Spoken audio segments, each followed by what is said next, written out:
Hello YouTube, welcome back. Once again, Zach is back, bringing you another Pokemon Unite replay commentary, this time with a webcam, so those that like that sort of thing. Happy day, I guess. Yeah, I unlocked Vaporeon recently, as you can see, and I've been playing it a lot. It's a really fun Pokemon in my opinion. Even after the nerfs, I think it's still pretty strong in a lot of ways. I definitely do think that it's a lot weaker than it was before, which is good, but, anyway, we'll get into it. I'll talk through all my thoughts over the course of the game, my findings, stuff like that. So anyone else looking to be on the come with Vaporeon can get the deets from the horse's mouth, so to speak. But anyway, if you enjoy this sort of thing, if you like these videos, if you like listening to me talk, if you like watching me play, be sure to let me know with a like, comment, share your thoughts, subscribe for more stuff like this. And of course, always, you're welcome to let me know in the comments what sort of stuff you'd like to see in future videos. Anyway, let's get into it. My lane port doesn't really understand experience share work, so I've got to kind of play in a weird way to make sure I get all the farm, or get all the experience share levels. I really don't care if he gets last hits, obviously, but I want to get as much XP as possible there. Again, you want to think about when your Pokemon is weakest, or when it needs the most help, and for Eevees, it's pretty much always 1 through 3. So the less time you can spend as an Eevee, usually the better. Here, of course, we weren't able to get the last hit, but a nice pickup on the Crustle makes up for it, I think. And even though if you're not stacking, scoring can help you build an advantage early on by giving you experience and just pestering the enemy, getting to their goal zone sooner, makes it easier to take it out. Here I kind of don't really engage with my teammate and sort of let him die, which felt bad in the moment. But at the same time, there wasn't really much I could do as an Eevee. It's one of those situations where you kind of need your friends until you can just go up on your own. Luckily, that assist on the KO against the Dugblade really helps a lot. So here I'm just trying to make sure that I can set things up as well as possible for my teammate. I sort of walk Machop a little ways away to make sure that he doesn't interfere with Raichu, which is good because Raichu's very low. Machop may have been under threat too, but generally speaking, talking about two squishy Pokemon, I try to keep them split up. So, you know, being the Eevee early on, I'm still pretty squishy, and then my teammate obviously is a jungle attacker, so he's not very bulky. So you want to make sure that you make it hard for the enemy to take out both targets at once. The build I've been using on this Pokemon is Muddy Water Flip Turn. Even with the AoE reduction on Muddy Water, I think it's a very good move. The long cooldown on the Hydro Pump does hurt. Also, you know, it was a bug. I was moving through that wall for a second. The lower cooldown Hydro Pump does help, but I find that the area of flexibility with Confidence Flip Turn really nicely, so it makes sense to me to run those two together. Unfortunately here, it's not going to do us a lot of good, but the time we bought allowed our Raichu to safely pick off Drago and come straight bottom, the thing to do, and our Delmise manages to live just long enough to wait for the Raichu's arrival, and the 2 KOs are picked up very nicely. With my arrival, it does give us the manpower and farm to knock out this goal pad. But this is one of the situations I've had this sort of thing in the past where I would rather wait on it and not open up farm on their side, because if we knock this out, then the farm over here spawns, right? And unless we can contest them or get objectives elsewhere meaningful in the map, then it's just stuff for them to do, and we're giving ourselves less easy.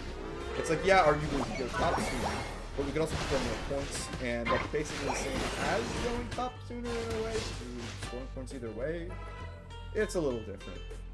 Anyway, this is a very strong duo, Delmise and Vaporeon. I'm trying to play with him while I can.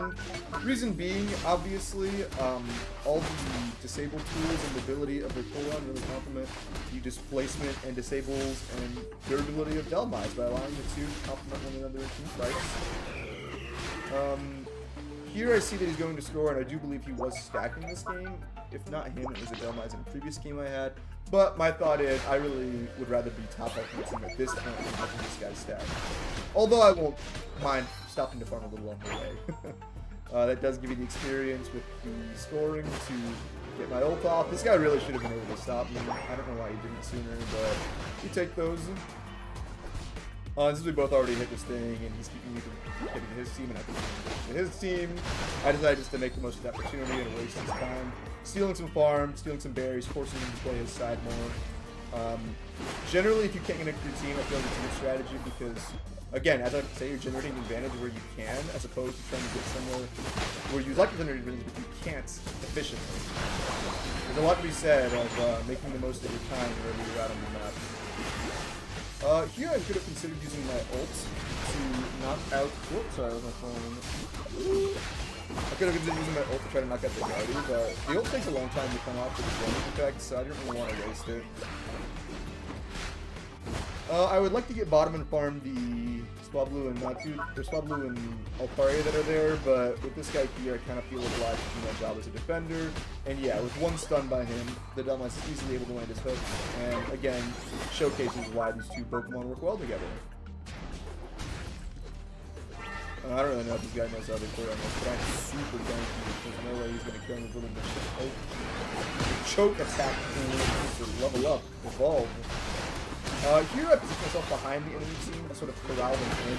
They're forced to fight on their goal pad, which is generally what they want to do, but when they have no way to move or do anything else, they can actually become a detriment. That said, the fight is taking long enough to where they've got their jump pad in base, they're going to keep jumping out, and in my mind it's when I'm thinking, okay, well if they keep jumping out, we can't get this thing in. So I'm trying to like script into the fight, help my Raichu get out, but obviously he is a goner, so I quickly make my leave.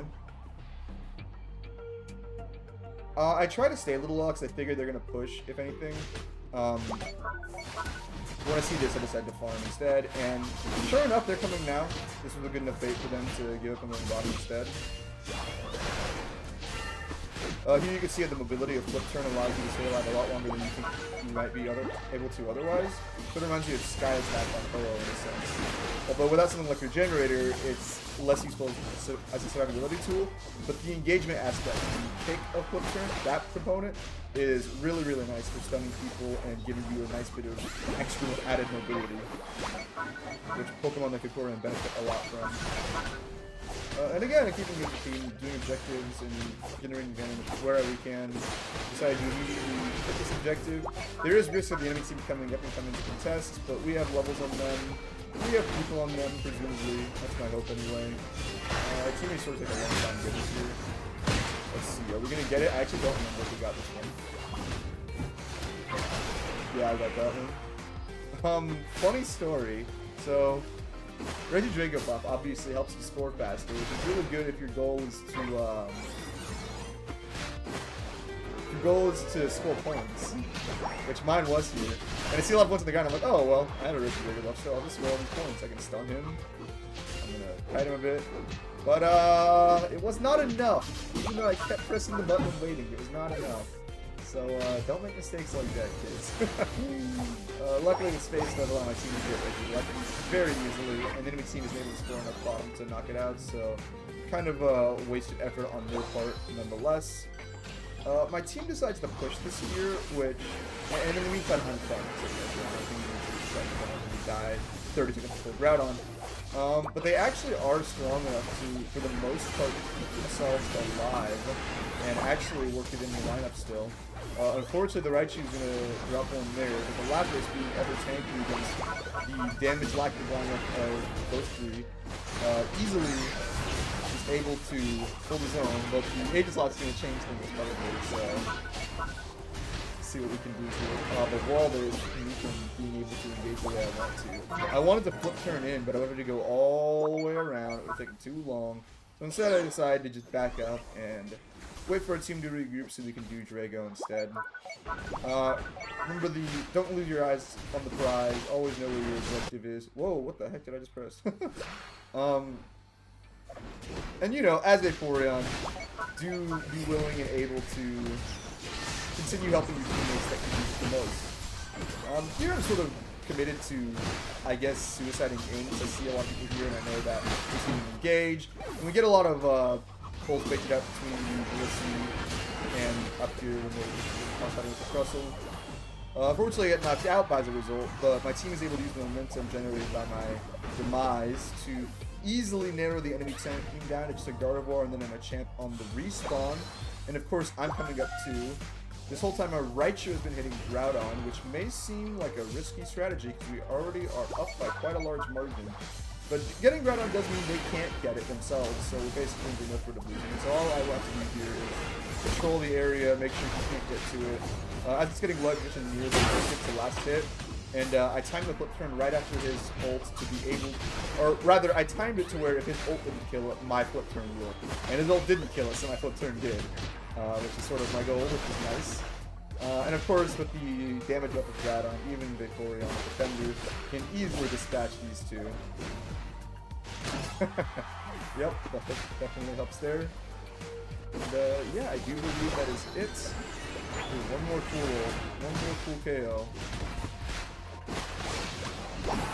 As ever, I try to fight instead of score when I'm playing. Get the Groudon buff at the end. It's my general thing. But you do want to work together as a team. Since you have the Groudon buff, you can knock out anyone together if you work together as a team. So it's very important to make sure you play together continually, even with Groudon buff. The most common mistake I see at that stage of the game is everyone goes and tries to run and score by themselves, and then they all get picked off and lose their Groudon buffs, and then they get reverse scored on and lose the game. Best thing to do at Groudon, play together.